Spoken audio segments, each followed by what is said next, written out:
Da, da, da, da, da, da. You can't even tell it's a candle, can you? Well, that's probably more Golden Child, but this is the 80s, 1984. This is my mum said you could watch it. I would have been 8, it's 15, and it's apparently Remo the Adventure Begins. I knew it as Remo Unarmed and Dangerous. It invented everything, as far as I'm concerned. Bullet time, time displacement, parables, distrust of American corporations, and the way that they're able to use their leverage in order to control the American infrastructure, such as the military, just so that some guy can get some cash. That's correct. It is Remo. The Adventure Begins. I was about 8. Fred Ward met once. Friend of mine, Gary. Hi, Gary. Was bumped into him outside the British Museum. Got an autograph. Gave him directions. Lovely man. Absolutely lovely man. We will be revisiting Fred Ward again, but at this time, this is, Dempsey and Makepeace land. He is an action hero. He's in GMTV. He's there with Nick Frost and Ann Diamond talking about this film. Didn't get to see it in the cinema because way too young. Watching it now, I suspect it would have gotten slightly away with it, what with being a 12, except for the whole sexy wrist element, and the casual racism from Chung, who, let's face it, is going to be the crux of a problem for many people. When I say problem, I really want to be clear on my take on this, given that we are talking about. I'm not going to sit here and be apologetic of something I find entertaining, nor am I going to defend it. I understand totally that someone is not going to want to see Chung, that Chung is a stereotype, Chung is a trope. I would argue that painting Chung green and giving him a funny laugh and having him a stick so he beats a droid and going, but racism it is not, ha ha ha ha, isn't really enough of a veil, yet people don't seem to have a problem with that. Older mystic mentors being Ridley ridiculous goes way back to Merlin. Having said that, it is played into type. It is played into trope. You do have a certain woo come in whenever any of the powers, or rather the training, comes into this. I would say that's there. For 1984 standards, it's relatively mild. He's certainly no Daniel San. In fact, I would say his fascination with Americana, the views that he's espousing himself, and his interplay with Fred really works for me.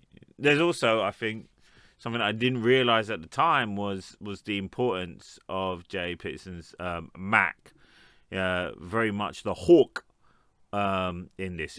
For the Airwolf fans watching this, Dominic Santini is there with Wilford Brimble. J. Peterson, it really does. Actually, I think it does bear stating, having a stately, aristocratic kind of Colin Powell black figurehead who names Remo effectively after a urinal,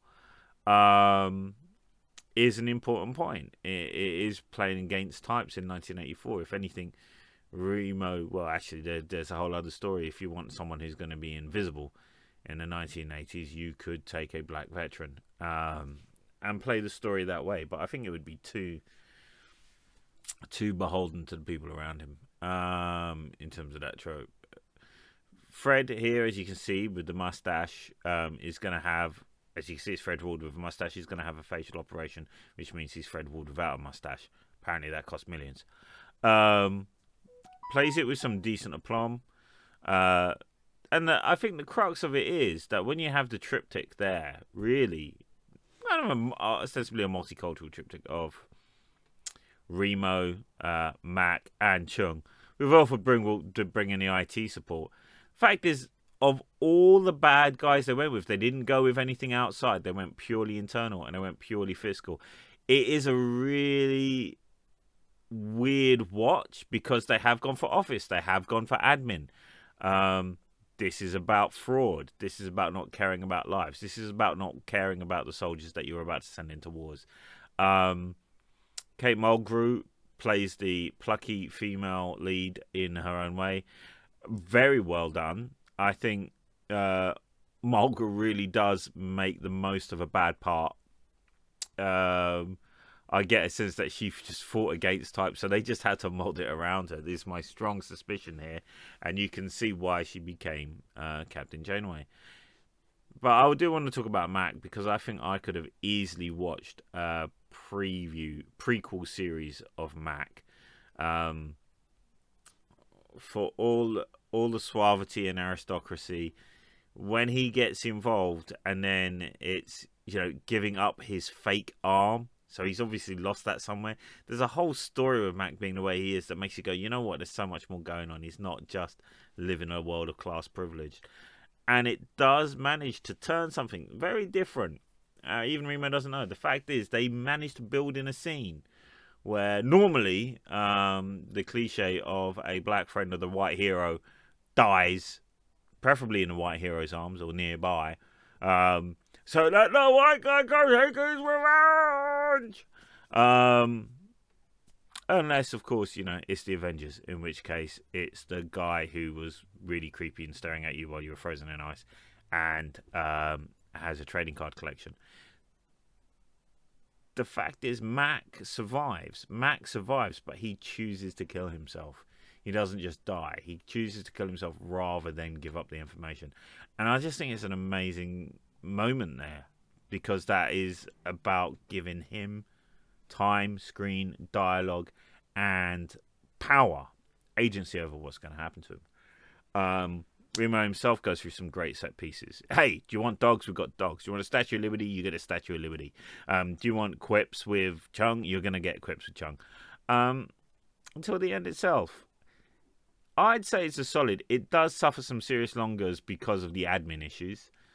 Having said that, it does build up the fact that America can be its own worst enemy, which, when you're creating a much more international crack team against corruption, is worth putting. The jokes aren't that great. They kind of land, but it's Ryan Smirk. There's no big laughs in it. And at 2 hours, I've got to admit, I think it's a hell of a commitment. I think it's worth checking out. I enjoyed going back to it. Would I go back to it again? No. I would like to see the various franchises that were going to be built off of it. But ultimately, this is a film that should really be best watched on ITV2 with a cup of tea, because it's raining on a Tuesday and you've got a bit of lurg and you've phoned in and you're feeling a bit better, but really you're not leaving the house. You've got biscuits. That is the Remo film.